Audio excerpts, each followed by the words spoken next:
Ya, terima kasih Anda masih bersama kami pemirsa di Talk to iNews. Dan pemirsa, sebelum kita lanjutkan kembali perbincangan ini, kami akan update terlebih dahulu informasi untuk Anda. Pemirsa, akibat berlebut lahan, 2 orang warga yang berbeda di Gunung Putri Kabupaten Bogor, Jawa Barat terlibat bentrok. Dan akibat dari bentrokan ini, 2 orang terluka akibat senjata tajam dan kemudian bentrokan pun bisa dihentikan setelah tibanya polisi 1 jam kemudian.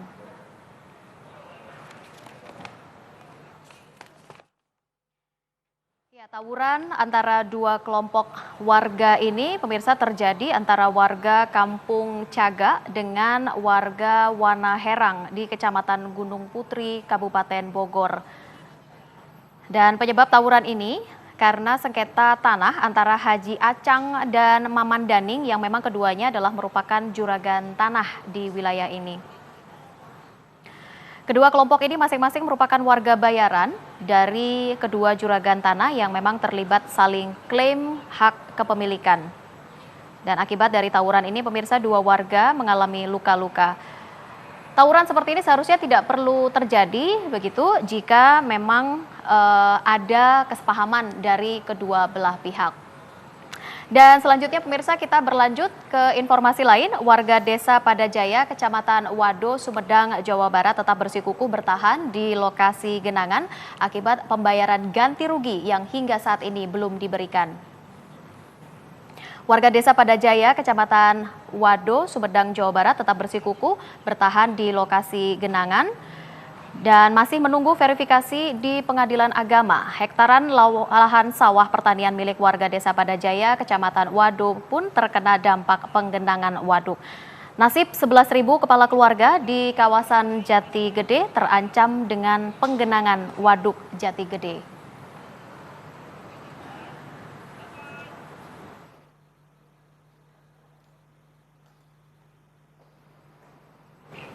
Ya, 40 ruko pemirsa di kawasan Ben Hill, Jakarta hari ini dibongkar oleh Pemprov DKI Jakarta. Pembongkaran dilakukan dalam rangka revitalisasi bangunan dan rencananya kawasan Ben Hill tersebut akan dijadikan kawasan pasar modern.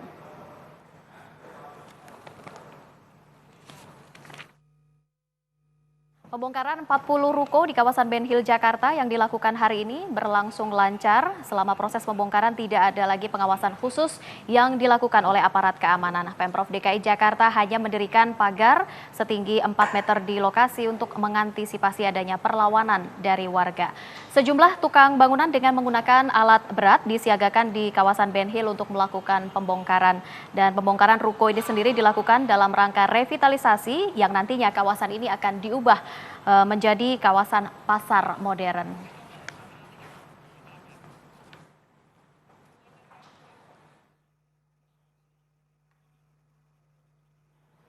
Ya, kita lanjutkan kembali perbincangan kita malam hari ini pemirsa di Talk to iNews kaitan dengan calon pimpinan KPK. Saya akan mengajak narasumber saya pada malam hari ini di luar Ibu Destri begitu ya, untuk kita melihat berandai-andai dari 19 nama.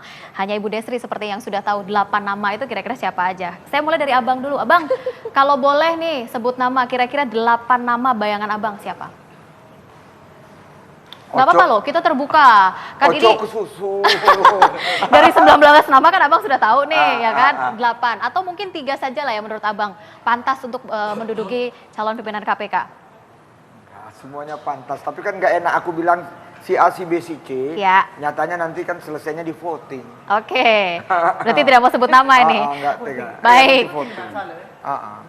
Kalau Kang Asep sudah punya gambaran, Kang? Parameternya ke KPK itu kan Komisi Pemberantasan Korupsi, penyidikan, penuntutan. Artinya orang yang memahami itu. Memahami itu kan bisa dari polisi, bisa jaksa, bisa hakim, bisa akademisi, siapa bisa kira-kira, pengamat, Kang? bisa yang pernah pengalaman di KPK. Ya, saya pikir ya, kalau saya sih percaya 8 itu pilihan saya cuma 1 yang wanita, pilihan saya gagal. Ini sama, saya ngomongin dulu 4 nama saya sebutkan kan. Nampaknya 3 pilihan saya sekali. Saya tidak ada hubungannya, beliau yang menilai. 4 nama disebutkan kepada kami waktu itu. Masuk. Siapa? Kira-kira 3 nama itu yang menurut Anda? Ya, sekali lagi maaf, tanpa mengecilkan arti yang lain. Sekali lagi saya karena betulan mengenal, memahami kenanya di media. Ya Johan Budi lah. Ini kita boleh loh, ini kita berandai-andai. Saya nggak tahu ya Bu ya, Ibu yang tahu. Sekali lagi saya tidak pernah tahu sekali lagi. Ini mungkin kita bisa baca gesturnya. Saya tidak pernah kontak pansel, saya tidak tahu. Untuk saya katakan di TV ini juga berapa kali. 4 kan, Johan Budi. Bapak yang pernah di polisi militer, Bapak yang pernah mimpin peradilan tertinggi Siapa, juga. Kang? Sekarang nggak usah disebutin namanya. Oke, ya. Terus tambahan nanti yang aktivis KPK kan, yang pernah di KPK. Gitu. Itu saya kira cukup juga lah. Jadi ini 4 tahun 8 saya kira kebanyakan. Akang kita siapa yang nggak tahu? Hakim yang selalu kita teladani. Tapi hari ini dia lupa dia bekas hakim. Kalau di pengadilan, aku sujud sebegitu, dia marah. Marah dia. Jadi udahlah jangan kita pancing ibu kita. Bersabarlah. Tapi Bang, dia yang mancing, kalau yang cantik mancing saya terpengaruh Bang. Malu merayuan Bang. Tapi Bu, tadi kan udah disinggung Kang Asep. Penguasaan materi benar. Tapi kalau harus memilih integritas Bu ya. Nomor 1. Integritasnya Bu. Tolong nanti bisa lah nanti sama Kang Asep sama kawan-kawan. Dia kan punya deputi, dia punya kawan-kawan dari kepolisian kejaksaan mengisi. Itu penting Bu. Ya rekam jejaknya. Tolong Bu ya. Baik. Integritas mungkin itu yang harus dipegang begitu ya Ibu Desri. Tapi boleh kalau saya juga mengajak Anda pemirsa, ini ada beberapa nama yang memang digadang-gadang banyak sekali keluar begitu ya sebagai calon-calon yang memang cocok sebagai seorang pimpinan KPK begitu. Kita coba keluarkan 8 orang nama yang ini tidak ada bocoran dari Ibu Desri ya, tapi ini kita coba ambil. Kita coba ambil dari berbagai sumber malam hari ini untuk Anda. Kita coba tampilkan ke 8 nama tersebut. Nanti kita akan coba tanyakan.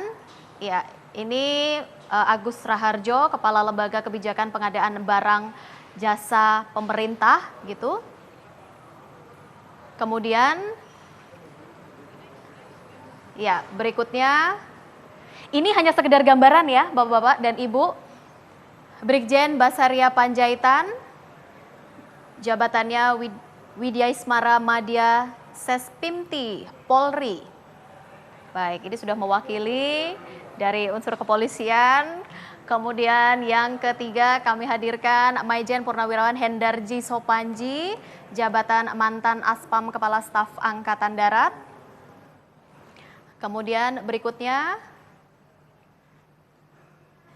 Jimli Asidiki, jabatan Ketua Dewan Kehormatan Penyelenggara Pemilu. Ini juga nama yang kemarin sempat muncul begitu ya, yang ketika ada penangkapan calon pimpinan KPK namun ternyata sudah dibantah. Kemudian yang tadi disebutkan oleh Kang Asep, Johan Budi Sabto Pribowo ya sebagai pelaksana tugas wakil ketua KPK saat ini yang memang digadang-gadang juga masuk ke dalam 8 nama yang saat ini dipegang oleh pansel KPK. Kemudian ada Saud Situmorang, staf ahli kepala BIN. Ya, berikutnya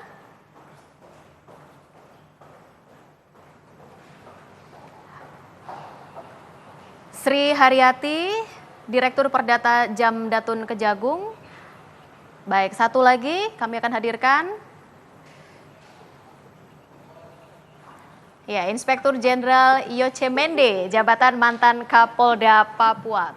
Saya tidak tahu apa arti senyum dan apa arti tertawa di sini, pemirsa. Kalau mungkin Anda bisa lihat begitu ya. Tapi saya ke Pak Taufik terlebih dahulu. 8 nama. Ini kita ambil dari berbagai macam sumber. Kalau pendapat Anda?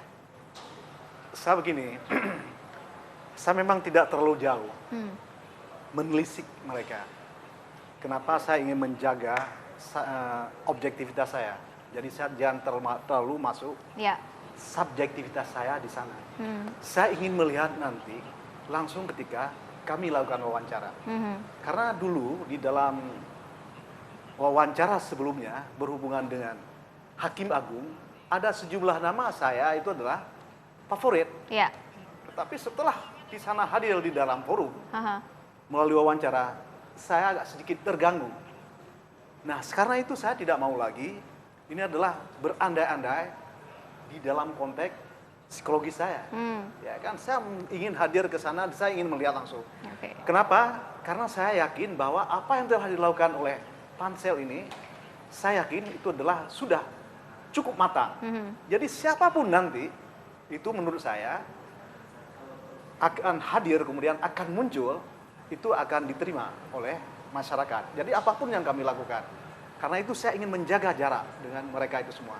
Jadi kalau ditanya, yang mana? Saya tidak bisa menjawab karena memang saya menjaga selama ini agar saya tidak terlalu dekat. Atau mungkin Anda punya gambaran sendiri nih, tidak perlu menyebutkan nama mungkin. Saya pertama adalah karena kami adalah menginginkan, saya personal adalah menginginkan sebuah lembaga ini adalah lembaga yang benar-benar kredibel di dalam rangka penegakan hukum dalam konteks pemberantasan korupsi. Ya. Jadi kredibilitas itu adalah yang paling utama. Karena itu adalah integritas moralnya adalah di atas segala-galanya bagi saya. Karena itu kita akan lihat di sana, kita uji nanti. Dengan saya minta nanti pertanyaan-pertanyaan nanti dari Kang Asep dan sebagainya. Ya. Ini bagaimana untuk bertanya kepada mereka sehingga akan menunjukkan tentang kredibilitas dia. Disitulah nanti kita akan lihat. Oke, tadi pada saat offer sempat mengatakan bahwa DPR ini sebenarnya belum pernah ketemu ya dengan pansel KPK ya, belum pernah bertemu sebelum pansel melaksanakan tugasnya. Jadi ini baik sekali Mbak. Biasanya pansel-pansel, saya kebetulan bersyukur di era saya DPR ini, saya kira kan KPK ini kan 5 tahun sekali nih. Iya. Tapi di saya 4 kali loh ganti pimpinan. Ya, bayangin ya. Pak Hatorangan Panggabean, Ya. Pak Busro, ya, Pak Abraham Samad. Sekarang Mbak bayangin, jadi rame sekali. Jadi aku kenapa ya? Aku berterima kasih dengan Bapak Presiden Pak Jokowi menugaskan 9 Sri Kandi. Kawan-kawan saya ada rasa karena mengikuti di koran kan, wah Bang gimana? Mereka audiensi ke sini. Tahu nggak mereka Bang? Nanti kan finalnya di kita. Dalam hati saya, mantap Sri Kandi. Nggak usah dulu ke kita. Karena kalau udah ke kita, kenal kita main 9 ini, alah, lembaga politik. Ini titip dong si A, si A. Jadi udah bagus lah Bu, mantap Bu. Aku salut sama Sri Kandi. Jadi takut ada unsur titipan begitu iya. dari wakil rakyat. Oh, itu tadi dicerita sama Taufik. Ini pengalaman saya ini, saya sedih. Ya. Saya ini kan lawyer, saya 30, jadi DPR ini saya lebih kurang 35 tahun advokat. Ya, sebelum saya jadi anggota DPR, saya tahu kan hakim-hakim kayak Kang Asep mana yang bagus-bagus untuk jadi hakim agung.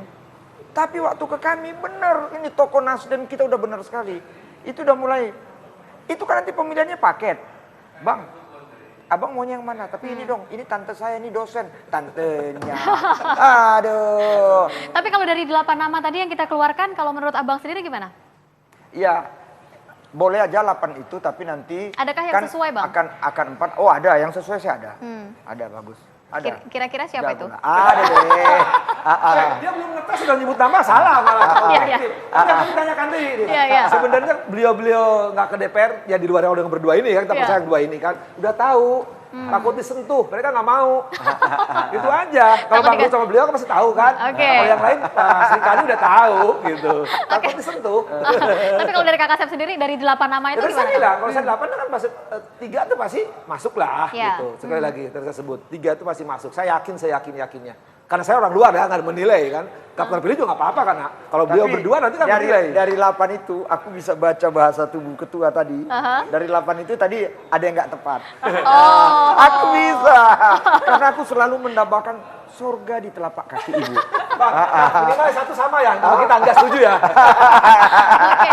Artinya apa yang dilakukan oleh pansel KPK hingga saat ini memang bisa dikatakan sudah hampir berjalan mulus begitu ya. Walaupun kemarin-kemarin sempat dikatakan ini sebenarnya ada unsur titipan loh Ibu.